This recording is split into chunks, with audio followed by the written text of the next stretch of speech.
it's my privilege to be here to mark this Diwali celebration. I also want to particularly thank the Lord Mayor and the City Council for hosting us here and for allowing Dublin to be among the great cities of the world that is celebrating Diwali tonight. Ireland and India, as you know, are very different countries. Ireland is a small country on the edge of Europe with only 6 million people. India is a subcontinent, home to more than 1 billion. But even though we are very different, we have enormous amount in common as countries. We share a commitment to liberal parliamentary democracy and the rule of law using common law. We also share a long history of struggle against occupation by others. And we have a shared experience of rapid industrial and technological development and opening up to world trade in recent decades. I know today that I'm in the presence of dozens of people who have worked hard throughout their lives to bring Ireland and India closer together. But I would perhaps just like to recall maybe 2 Irish people from history who had a big role in bringing our two countries together. The first is Edmund Burke, one of the great patriots of Irish history, Trinity College graduate, a member of Parliament whose statue is outside Trinity College today. And he campaigned tirelessly for human rights, both here in Ireland and also for Indians in the 18th century. And indeed he helped to prosecute British officials for some of their crimes in India at that time.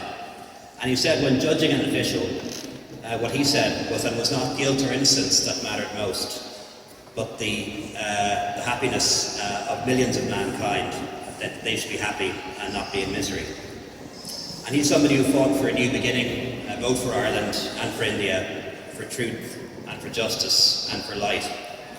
And the second person is somebody who most of us haven't heard of, and that's Margaret Cousins. And she was a Roscommon woman who was a campaigner for women's rights and a campaigner for Irish freedom. Indeed, she was arrested for breaking the windows of 10 Downing Street in 1910, after which she decided to emigrate to India, reinvented herself as a magistrate, and indeed became the first female magistrate in India. But that didn't quite work out, and in 1932 she found herself campaigning against legislation that restricted freedom of speech. She subsequently went to jail in India thereafter, and then went on hunger strike in support of Mahatma Gandhi.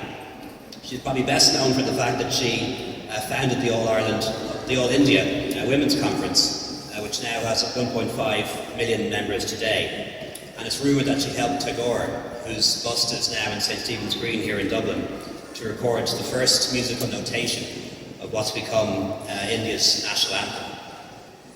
And so our two countries share not just a common history, a shared people, and a very similar flag, but we also share, I think, a shared view of what we would like the world to be. And we also share a very important festival here with Diwali. And in many ways it's very similar to the Irish festival of Samhain, of Iahauna or Halloween. It's the time in ancient Celtic mythology when the division between the spirit world and the world the world among us became at its most thinnest. And it also was a festival of light, a period when all the fires had to be put out, and then the day awoke to new light. And that's of course reflected in the Christian feast days as well, the Feast of All Souls and All Saints' Day, which followed on from Halloween. And so to end, I think I might just share with you a Sanskrit poem translated into English, which I think says a lot about this festival. From untruth, lead us to truth. From darkness, lead us to light. From death, lead us to everlasting life.